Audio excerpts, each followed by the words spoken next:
Muy bien, pues llegamos al siglo XVII, al barroco, y vamos a ver en este vídeo un poco pues eso, las características principales y las diferencias que hay entre el Renacimiento y el barroco.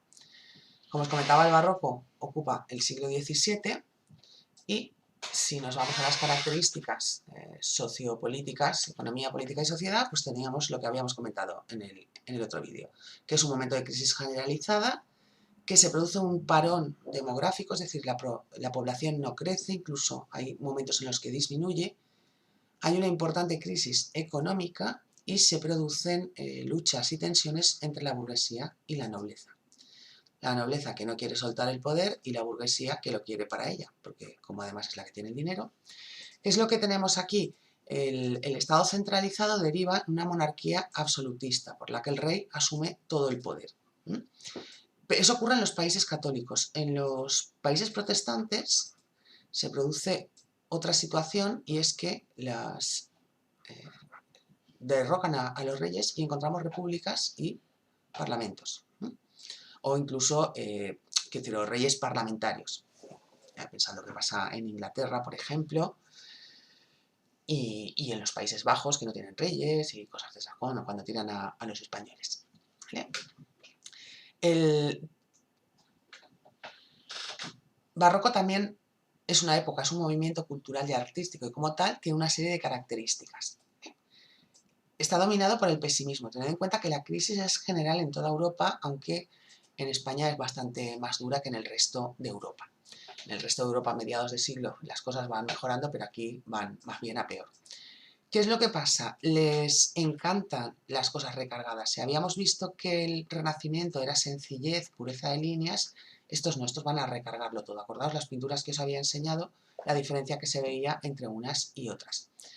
En cuanto a la literatura, fundamentalmente, pero también en el resto de artes, ¿qué es lo que hacen? Cogen los temas del Renacimiento, pero lo que hacen es darles un tratamiento pesimista, un punto de vista mucho más pesimista. Es importante también el tema de la reflexión moral, el desengaño, la angustia ante la vida y temas como la ruina, la muerte y demás. De todas maneras, luego más adelante veremos en el libro de texto cuáles son las características y los temas del barroco. ¿Vale? Lo tenéis aquí en las páginas estas que habíamos visto, 84, 85 y en adelante. Tenéis también las diferencias entre Renacimiento y barroco y luego más explicada el tema de la literatura. Pero con esto pues vamos bastante bien. Fijaos, ¿cuáles son las diferencias entre uno y otro? Al final es una evolución que pasa por la época esa del manierismo de la segunda mitad del 16, pero que al final se resuelve en esta situación. Lo que en el Renacimiento era vitalismo y exaltación de los placeres de la vida, en el barroco se convierte en pesimismo, desengaño, el ascetismo, la vida es una apariencia, la vida es un teatro. Esto se verá mucho en algunas obras de teatro en las que se habla de que hay una, por ejemplo, de Calderón que se llama El Gran Teatro del Mundo. La vida es una apariencia. Si os acordáis del Lazarillo, que aunque es del siglo XV, recoge este tema también, no sé si os acordáis de la figura del hidalgo que iba con un cuello postizo cuando no tenía camisa. O sea, era cuestión de aparentar que uno tenía dinero cuando realmente se estaba muriendo de hambre. Si en el Renacimiento el hombre es el centro de todas las cosas y se define por su antropocentrismo, en el barroco lo que encontramos es una fuerte misantropía, es decir, el odio, entre comillas, hacia las personas, es la desconfianza en el ser humano. Los seres humanos no son buenos, son malos.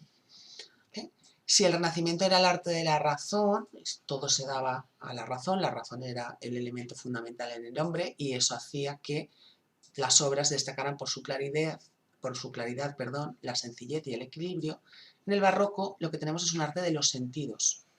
Todo está muy recargado y aparecen mezclas de todo tipo. Se mezcla lo trágico con lo cómico, la belleza con la fealdad, la riqueza con la pobreza, etc. Cuando veamos la narrativa de este momento y estudiemos la picaresca, veremos cómo, por ejemplo, en el Buscón se producen situaciones realmente incluso desagradables, ¿no? en la que de los ajusticiados hacen empanadas y la gente se las come, ¿vale? O sea, son bastante macabros. Por último, si en el Renacimiento asistíamos a la imitación de los clásicos, en el Barroco se busca fundamentalmente la originalidad. Y aunque recogen elementos de los clásicos, básicamente lo que hacen es romper e incumplir todas las reglas clásicas que marcaban el Renacimiento.